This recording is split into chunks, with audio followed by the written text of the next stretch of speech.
Mother's Day is coming up on Sunday, for those that didn't know, or still stuck on gift ideas. You really can't go wrong with a homemade brunch. And if you want to step it up just a little bit, add a cocktail as well. Joining us now, Jocko and Dustin from Intoxicology Mobile Mixology. Thank you guys so much for coming today. Thank you for having us. You guys were just talking to me about what you guys are making. So for viewers at home, what are you guys making today? So the first one we're going to make, and Dusty will kind of make one with me at the same time, is a garden spritz, which is a riff on the Yugo spritz, which is super popular, especially in the summer. And I'm going to just start building it. I already garnished the glass over here, and essentially it just takes about half an ounce of fresh passion fruit puree, about a quarter ounce. A quarter? Do you got to measure that? I don't think so. You can just... For sure. For sure. And that's pretty much it. And always, if you have citrus, you want to emulsify it. Okay. You don't want to necessarily get it too cold. And just a quick little shake to get it together. And let's do this.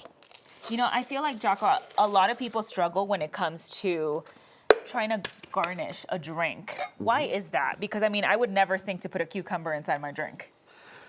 Well, it's kind of like dealer's choice kind of thing.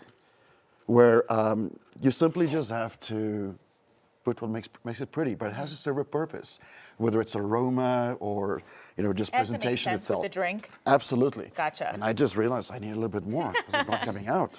Okay, you're pouring that puree right now. That puree, where can people find it? Because I feel like it's hard to find things like that. Do you have to do it yourself? I make it myself. Okay. I cook it and I reduce it.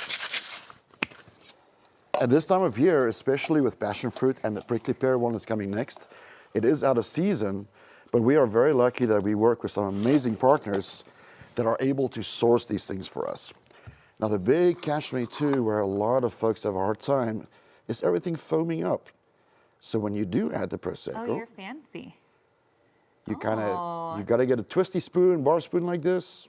That's a nice trick. And you see it's not over foaming at all. There we go. Oh, interesting. Dustin, I'm going to let you do the prickly pear because I think we only have like a minute or so. All right. So what's on yours? So this is a mimosa. Little mimosa for mom. This one will have some prickly pear flavor, and I'm also putting just a little splash of orange liqueur in there. Okay. And then that is just going to get a quick shake once I find my ice. Oop, I got some ice for you right here. Oh, no. You used all your ice. Oh my goodness. That's okay. He's always prepared. There's always more. So this will just get a quick shake. Okay. To combine the ingredients. There's not a whole lot going on in there, so we can go straight in the glass. And then we are going to employ the same technique, because you know, you make a mimosa, especially with all the juice in there, it just gets so foamy, and then you make a big mess. So that's the prickly pear, correct? Correct. Yep, this is prickly pear puree. You can find it, if you can't find it at your grocer, the internet is your friend. Yes, that's true. And you really don't need much. Prickly pear itself, like the fruit, is not tremendously flavorful, but the puree is pretty sweet, so maybe no more than half an ounce. This works with any fizzy liquid. It's great for if you're doing like a Moscow Mule or putting soda in a mojito. Anytime you need stuff to stay in the glass, this is your method. And then for a garnish for this one, we wanted to keep it real simple. We just dehydrated some prickly pear because, you know, I'm a big fan of using just the ingredients of a cocktail to kind of remind of the flavors. Okay, so if someone's trying this at home and they want to make what you guys just make, do you guys have any tips other than the champagne thing that you just did? What other tips would you like to add?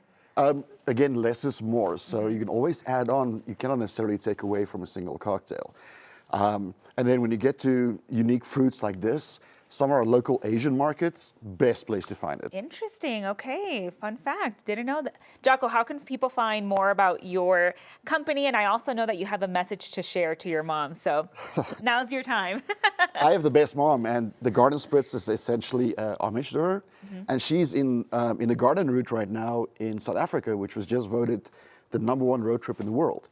Oh. But yeah, so folks can find us at ineedabartender.com. Okay. And they could find both of you guys there? Okay, awesome. And no message to your mom? Do you want to say something real quick? Lieve ma. Well, thank you guys so much, Dustin and Jocko. Thank you so much for joining us.